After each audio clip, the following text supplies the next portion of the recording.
I too am grateful for this opportunity, I think. I do a lot of academic conferences, and usually when I prepare my remarks, I just ask myself the age-old theological question, why am I here? And that usually guides my preparation.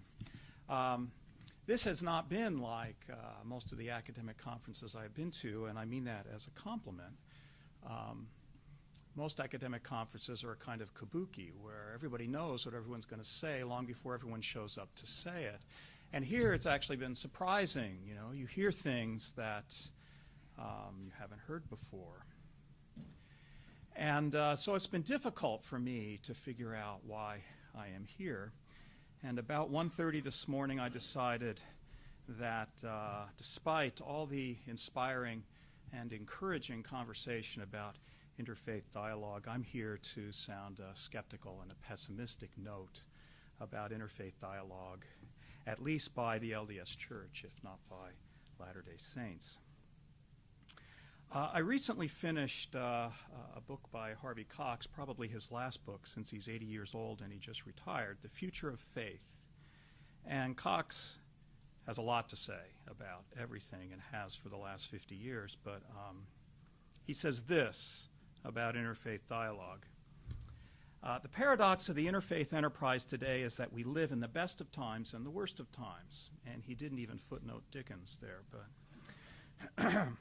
we have more conversation and more conflict than ever. We need to turn our attention to the religious dimension of political strife and the political dimensions of religious discord.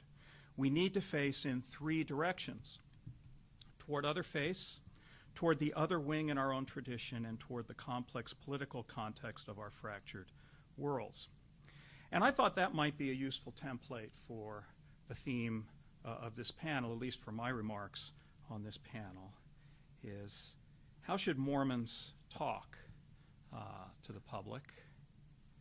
How should we talk to other faiths? How should we talk to each other about political issues that we find important?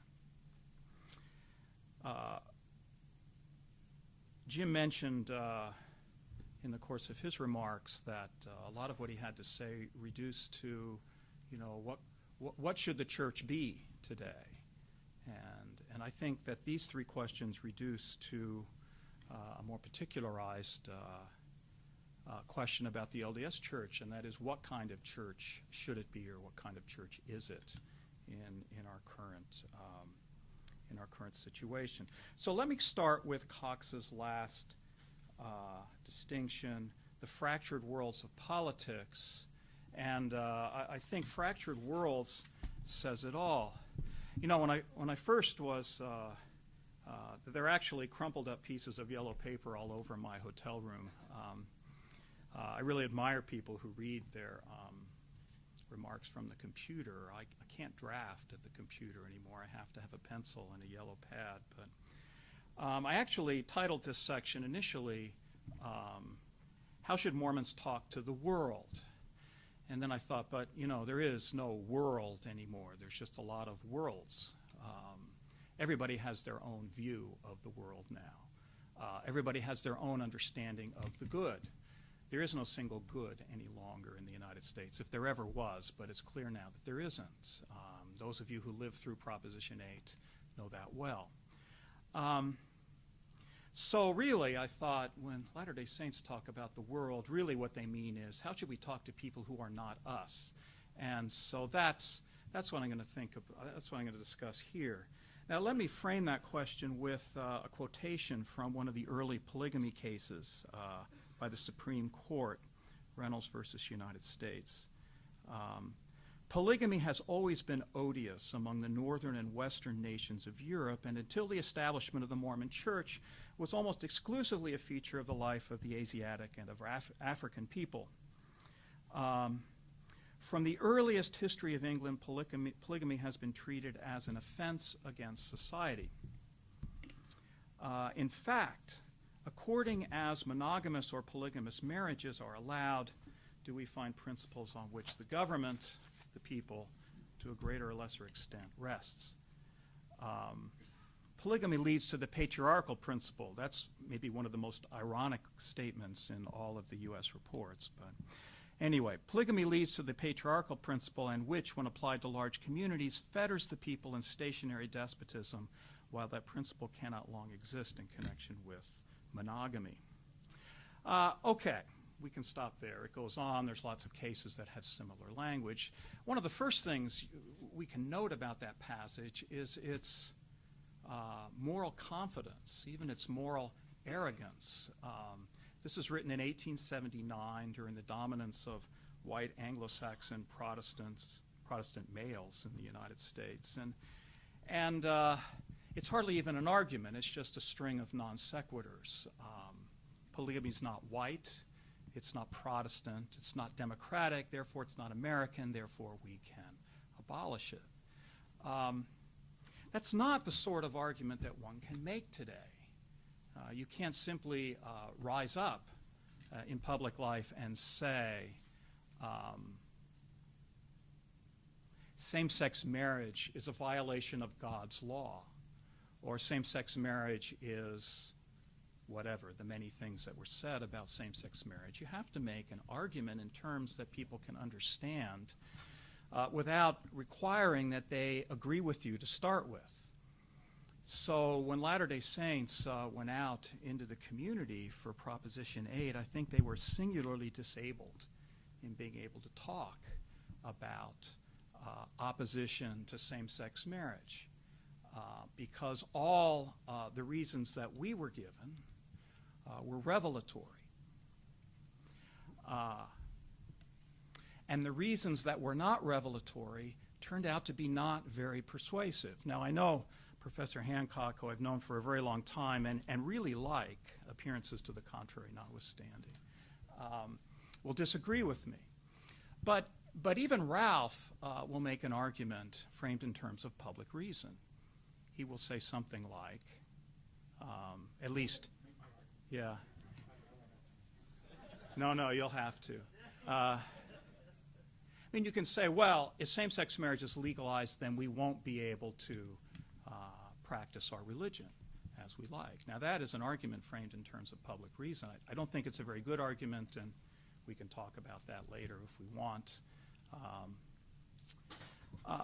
But how does this affect us? I think when you live in a pluralistic world, when you live in a world in which the vast majority of people do not think like you, then I think to be effective and to be respectful, you have to make your arguments in terms that they can accept without being you.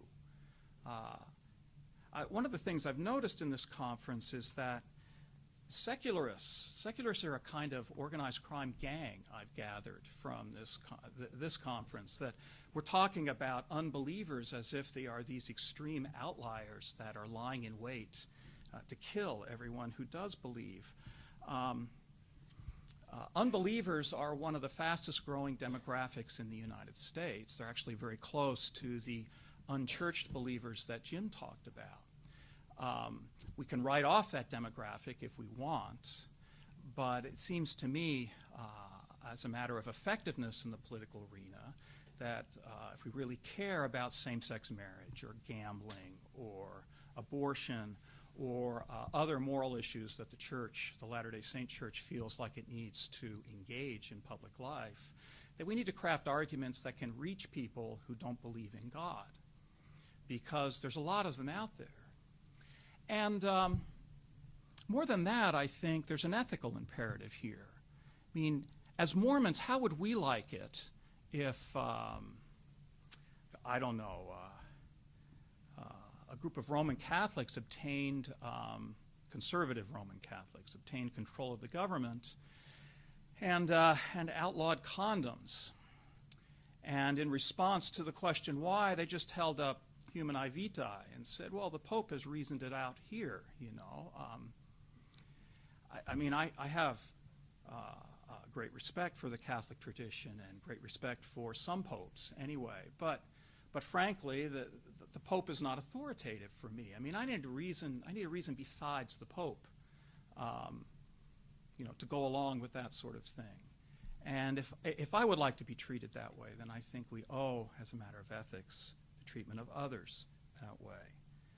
So public reason, I think, is both a practical and an ethical imperative. It is not neutral. Clearly, if one's basis for taking a side in a political contest is revelatory, you are disabled in public life by not being able to appeal to that revelation. The field is not level. But the quest here, I think, is not for perfection, but simply for coping mechanisms. If we want to talk to people who are not ourselves, we have to put ourselves in their place, and that means that we have to leave our personal revelations behind. Now, political engagement of other faiths. I think there are genuine limits to the possibilities of interfaith dialogue by Mormons, and I think I've seen them played out yesterday in the course of this conference. The deepest interfaith dialogues involve putting something at risk. That is, you enter into dialogue with someone about your faith because, at least in principle, they might know something more than you. They might have a belief, a practice that is better than yours. Now, Mormons, and certainly the LDS Church, is unwilling to put that at risk. Elder Porter made that clear yesterday. We hold to our doctrine. When we engage in interfaith doctrine, we don't engage in interfaith doctrinal dialogue.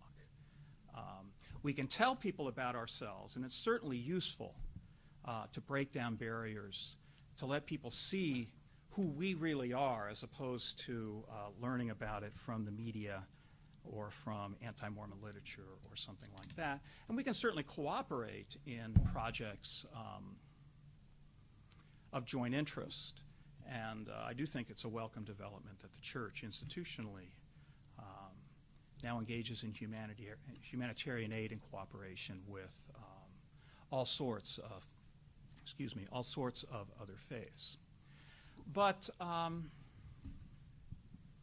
we don't really want to put who we are at risk. I think one of the best examples of that is,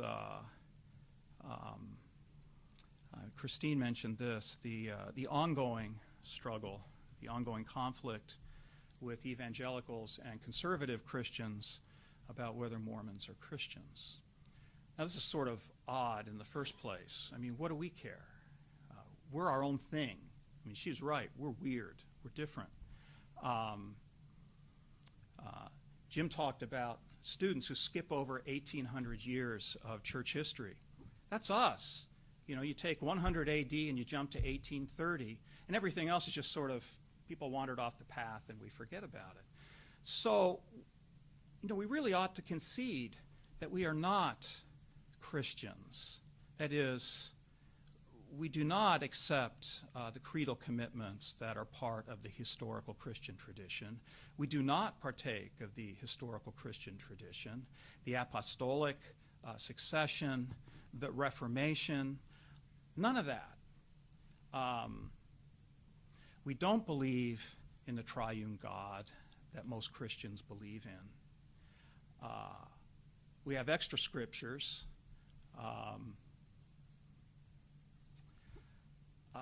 The only thing that we have in common is a focus on Jesus of Nazareth as revealed in the New Testament, and for us as revealed in many other places as well.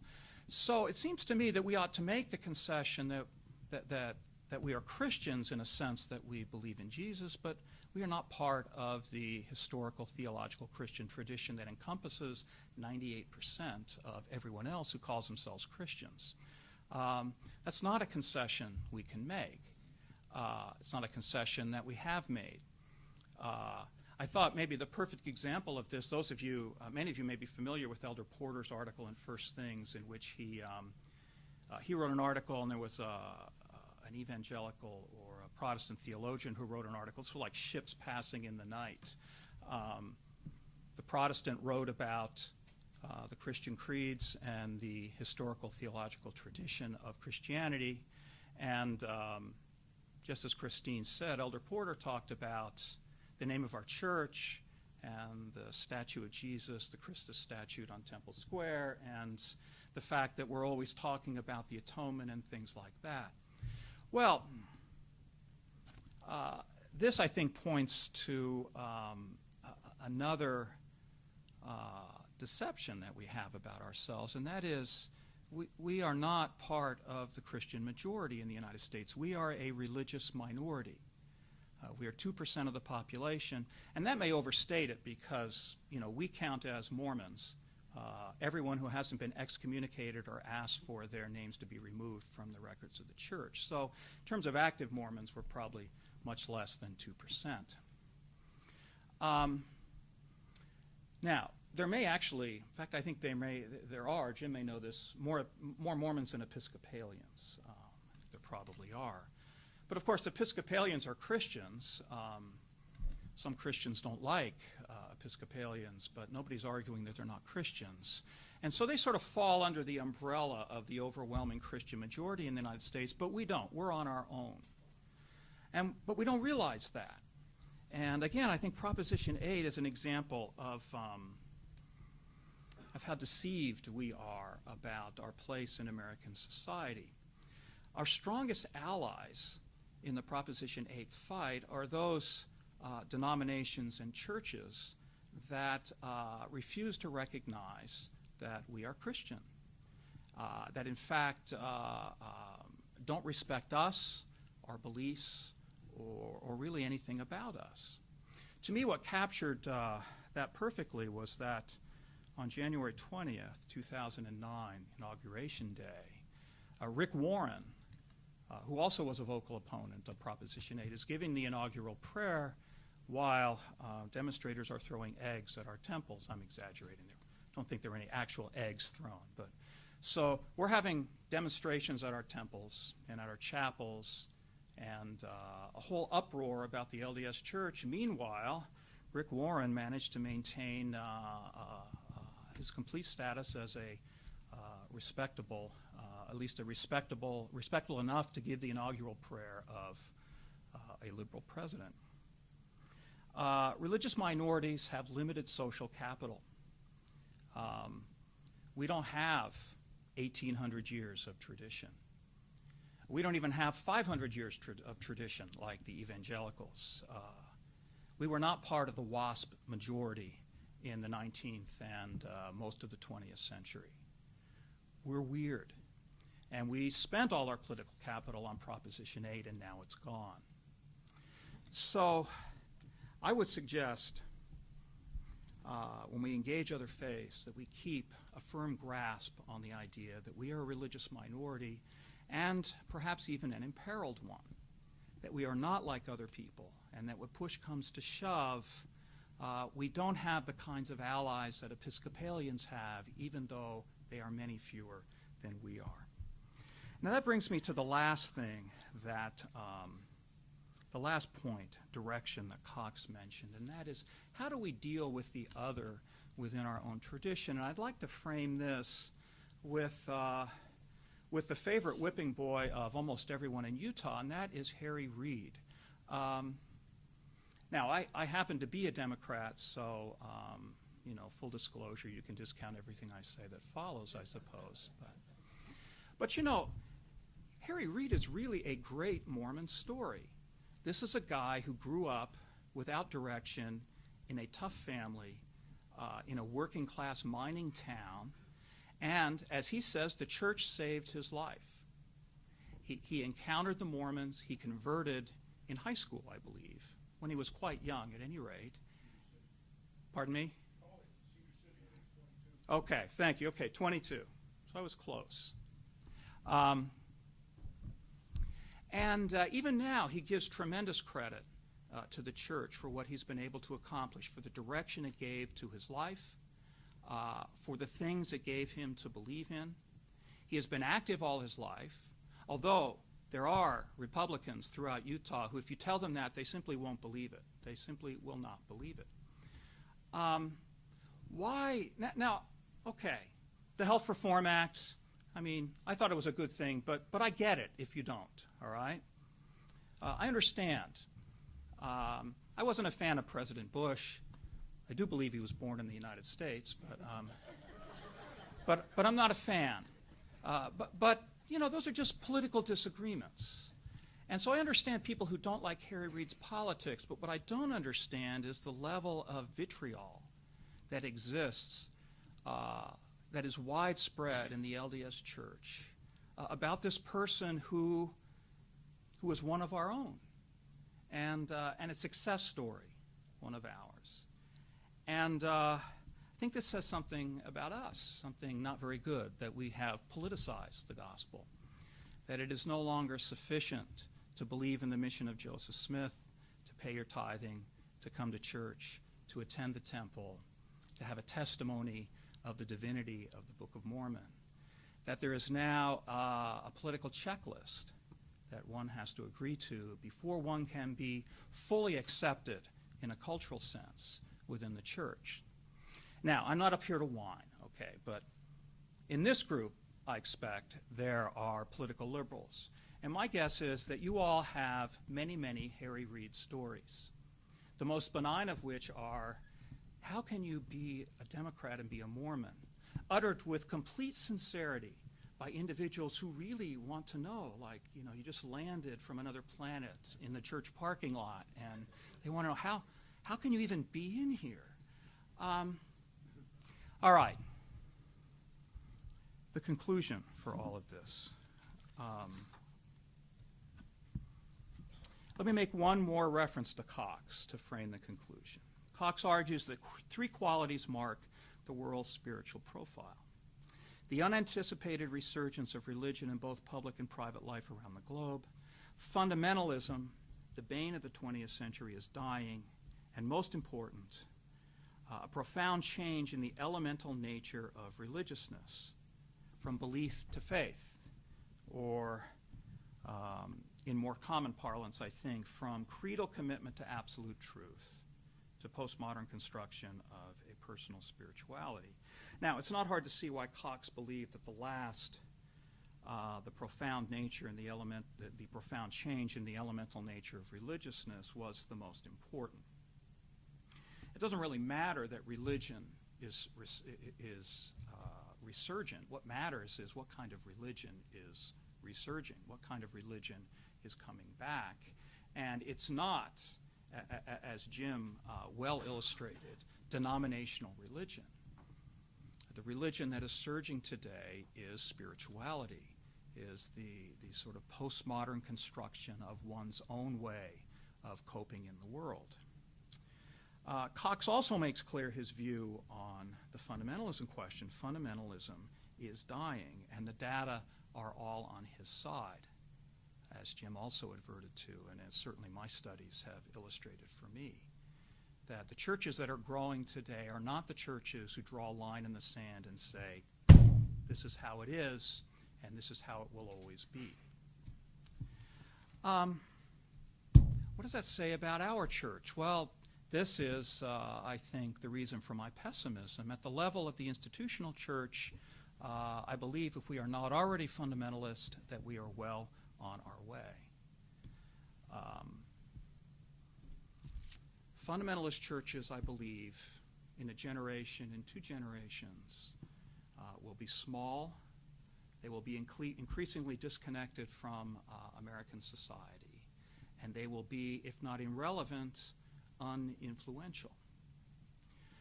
Now, there's nothing that says that a church needs to be popular. There's a long tradition in Christianity, in Judaism certainly, in the LDS Church of speaking truth to power, of standing outside of a wicked world and witnessing that the world is indeed wicked and that we will not be part of it. So I'm not suggesting that there's no case to be made for a fundamentalist orientation to the world. It's really not my choice. I'm sort of a big tent guy. I like a big tent gospel.